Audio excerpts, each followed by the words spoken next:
Now, this past Saturday, the world marks the International Day of Education, observed every year on the 24th of January.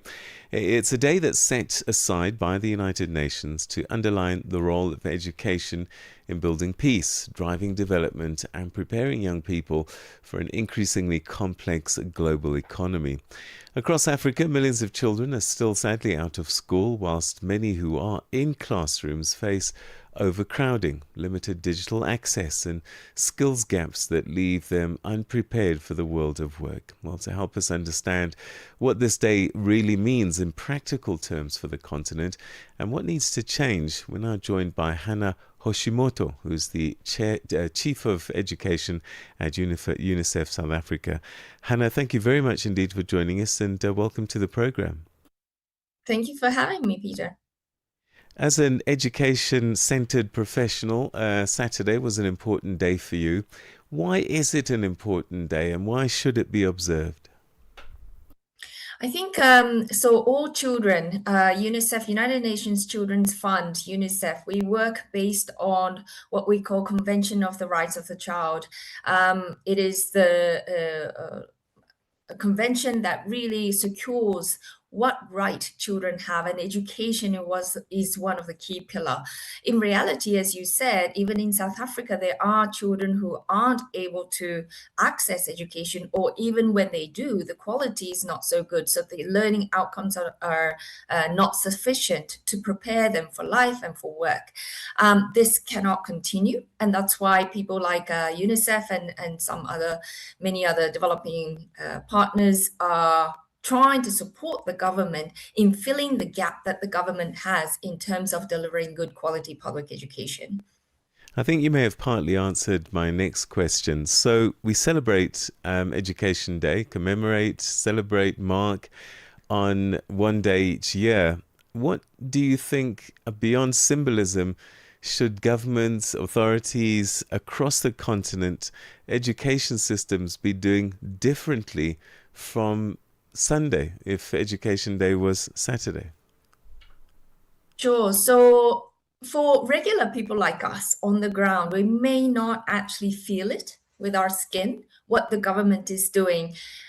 It's very easy to criticize the public education and what the government isn't doing. But I must say, as an organization who works very closely with the government, the current minister and her people are really working hard to really try to transform the South African national education into something that really better prepares young people for the 21st century. For example, we do have science, technology, engineering, and mathematics program where we are basically assisting the government in rolling out the curriculum, the new national coding and robotics program. This was the national curriculum was gazetted in mid 2024.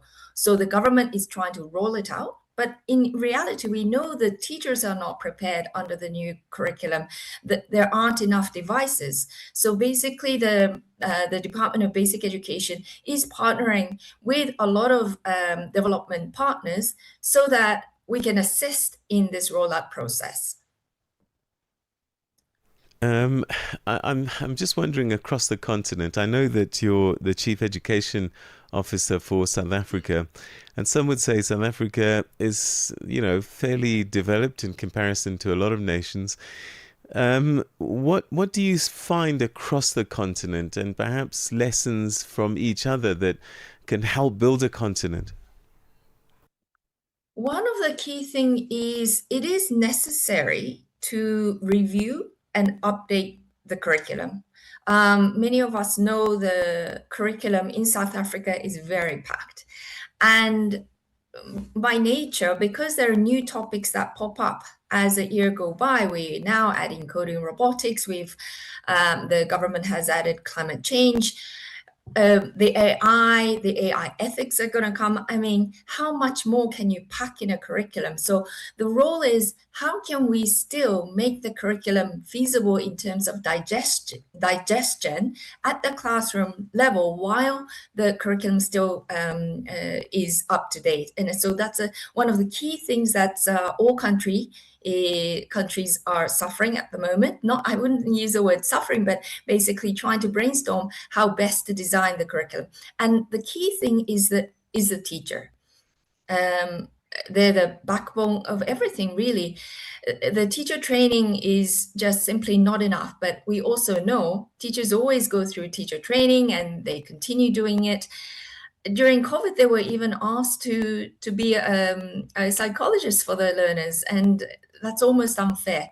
There's so much that the teachers need to do, and they have their own families. So it's how we make the services most efficient and more effective for the teachers and learners, and even with the role of the technology as well. How can you really make them assist? It's just a tool. Tech is just a tool. And so how can we make that and really roll it at a scale at the national level is the key for any country. Teaching for sure is a noble profession, but sadly because of pay and maybe being overstretched and overworked, it doesn't enjoy that nobility as much as it used to in the past. What do you think we need to do to make it respected and a sustainable profession so that we get these quality teachers doing quality work, coming into the profession and teaching? It's a really good question, and many countries are facing the same thing. How can you incentivize the occupation of teachers? This is really a critical question. And sadly, in many countries, especially in the Africa continent, their pay is indeed low. So how can you incentivize? And it doesn't necessarily have to be monetary, because the government financial limitations, it exists everywhere.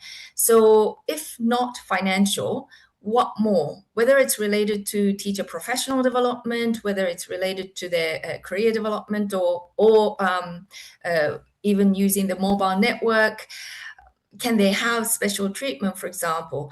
I think this is an area where we need to be creative in how to make the teaching occupation attractive.